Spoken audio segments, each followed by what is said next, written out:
जोंनि बिटिसिनि डिसिफोरखौ एडिशनेल सेक्रेटारि हिसाबै जे थिसननानै जोंनि 16टा बिफानखौबो सालायनो होदोंमोन। बेखौ नुसेयावबो बिथांमोना हराखै होननानै 16टा डिपार्टमेन्टखौ जे हरमारदोंमोन आरो बेखौ दासो गोदान सरकारनो आसाम सरकारा हरफिनबाय। बेनो जाहैबाय रोखा रोखा गभर्नमेन्ट अर्डारजों होनाय मोनसे फोरमान। जोबैयावनो बोरै मावजानो खावलायखो? नोंथांमोना जे माखासे गिदिर गिदिर खोथा बुंदोंमोन आरो नोंथांमोना जे मोनसेबो मावफुंनो हायाखै, बियो दिनै ख्रा ख्रा सरकार सालायनानै नोंथांमोना गोजोन लाबोबाय होननाय आरो गोबां जौगानाय, गोबां सोलोंनाय बिथिङाव गोबां हाबा मावबाय, गोबां हा हु फाट्टा होबाय होननानै नोंथांमोना गावखौनो गभर्नमेन्टखौ बुंदों।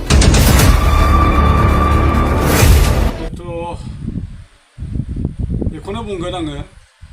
बिटिसिनि गोदान सरकार दाफुंजोबैयावनो माखासे बिपिएफनि थांनाय बिसायख'थियाव 28 बियाबाव देरहासार जानायखौ माखासे इउपिपिएलनि एबा सोरबाया गनायनो हाया मोननानै दासिमबो बिटिसिनि रायजो राजाफोरखौ बिथांमोना बायदि बायदि रावजों बुंनानै फोरमायनो सानदों जे जायफोर देरहासारनाय बेखौ बिथांमोना गनायनानै लानो हायै बादि फोरमायनायखौ नुनो मोनो। बेनो जाहैबाय इउपिपिएलनि माखासे दैदेनगिरिफ्रा बुंनो नागिरदों जे थांनाय 5 बोसोर प्रमद बर'नि दैदेननाय परिबर्तन सरकाराव जेन' जोङो गोबां जौगानाय हाबाफारि मावबोबाय, गोजोन थासारि लाबोनो हाबाय आरो जोङो गोबां बिथिङावनो जोङो रायजो राजानो जौगानाय हाबा मावनानै रायजो राजाफोरजों अनसायजानो हाबाय आरो जोङो गोजोन लाबोनाय आरो जाख्ल'नाय गैयै सरकार खालामनो हादों होननानै बिथांमोना गावसोरखौनो फोरमायनानै लानो सानदों। आरो बे बाथ्राखौनो रायजो राजानि सिगाङाव दासिमबो बिथांमोना खना खनि बुंबाय थानायखौ नुनो मोनदों। नाथाय रायजो राजाफोरखौ आं खावलायगोन जे बिटिसिनि रायजो राजाफोरनिसिम गावखौनो गोथार एबा बोसोरबायाव जौगानाय एबा माखासे मानि गोजोन जाख्ल'नाय गैयै दैदेननो हादों होननानै बिथांमोना फोरमायनो सानदों। नाथाय आं बेखौसो बुंगोन, नोंथांमोना सम सम बुंबोदों जे माखासे गोरों गोराफ्रा सोंदोंमोन 16टा मोनसे डिपार्टमेन्टखौ आसाम सरकारनो हरफिनबाय एबा आसाम सरकारनि अफिसार जिल्ला बेंगिरि कमिसनारफोरनि डिसिफोरनि आखाइजों 16टा डिपार्टमेन्टखौ सालायनो हगारदों होननाय बाथ्राखौ नोंथांमोना गले गले दाख्लैसिमबो बुंबाय थादों जे हराखै। नाथाय बेनो फोरमान जायो, थांनाय दानि हाग्रामा महिलारिनि समायखिरा लानायनि सानसे सिगां 4 अक्ट'आव आसामनि चिफ मिनिस्टार मानगोनां डक्टर हेमन्त बिश्व शर्माया जे अफिसारफोरखौ एबा बिथाङा बोसोन होदों जे गासै 16टा डिपार्टमेन्ट जिथु परिबर्तन एबा प्रमद बर'नि सरकाराव डिसिफोरखौ सामलायनो जिथु बिफानफोरखौ हरदोंमोन, बे बिफानखौ दानि गोदान हाग्रामा महिलारिनि बिटिसि सरकाराव हरफिननाय जाबाय होननानै जेखौ फोसावदों। आरो लोगोसे बेखौबो बुंदों जे बिटिसिनि गासै डिसिफोरखौ सेक्रेटारियाव बिबान होनानै थिसननानै सालायनायनि बिबान होदोंमोन, बेखौबो बिटिसिनि सेक्रेटारि हिसाबै सालायनो बिबान होदोंमोन। बेखौबो बिथांमोना गासै सरकारा दा उइथड्र खालामजोब्बाय। अब्ला बिथांमोना माखौथ' हराखै नामोन? एडिशनेल सेक्रेटारि। आच्छा, आरो लोगोसे जोंनि बिटिसिनि डिसिफोरखौ एडिशनेल सेक्रेटारि हिसाबै जे थिसननानै जोंनि 16टा बिफानखौबो सालायनो होदोंमोन, बेखौ नुसेयावबो बिथांमोना हराखै होननानै एमब्राबाय थादोंमोन। नाथाय थांनाय 4 अक्ट' एबा 5 अक्ट'आव हाग्रामा महिलारिनि जिथु बिटिसि बिपिएफनि सरकार गोदान समायखिरा लानाय सानसे सिगां जे आसामनि मुख्यमन्त्रि डक्टर हिमन्त बिश्व शर्माया गासै अफिसारफोरखौ लिंनानै बिथाङा बिथोन होबाय एडिशनेल सेक्रेटारि बिबानखौबो नागारनायनि आरो 16था डिपार्टमेन्टखौ हरफिननायनि दा आसामनि मानगोनां डक्टर हिमन्त बिश्व शर्माया अर्डार होनानै गासै माने नैबे 16था डिपार्टमेन्ट बेखौहाय दोनै हरफिननायनि बिथोन होनायानो फोरमान नङा ने बेनो प्रमान जायाखै नामा आंनि मथेब्लाथ' बेनो मोनसे गोख्रों फोरमान जे नोंथांमोना 16था डिपार्टमेन्टखौ जे हरमारदोंमोन आरो बेखौ दासो गोदान सरकारनो आसाम सरकारा हरफिनबाय बेनो जाहैबाय रोखा रोखा गभर्नमेन्ट अर्डारजों होनाय मोनसे फोरमान आरो लोगोसे जेसेबां एडिशनेल सेक्रेटारि थिसननाय जादोंमोन बेखौबो आसाम गभर्नमेन्टआ उइथड्र खालामबाय बेखौबो रोखा रोखा नैबे सरकारि लाइजामनिफ्राय जों फोरमान मोनो आरो गासैबो बेफोरखौ जेसेबां बेवहाय 29टा माने हेडआव बेफोरखौ इनफरमेसन एबा कपिटु हरजोबनाय जाबाय बेनिफ्रायनो फोरमान नङा जे जों जे बिटिआर गभर्नमेन्टआ सालायनो हायाखैमोन आरो 16था डिपार्टमेन्टखौ हरदोंमोन बेनोथ' मोनसे गोख्रों फोरमान बेनिफ्राय आरो मा फोरमान नांबावगौ आं सानो इउपिपिएल राजनितिक दोलोनि मिरुनि गाहाय नेहाथारि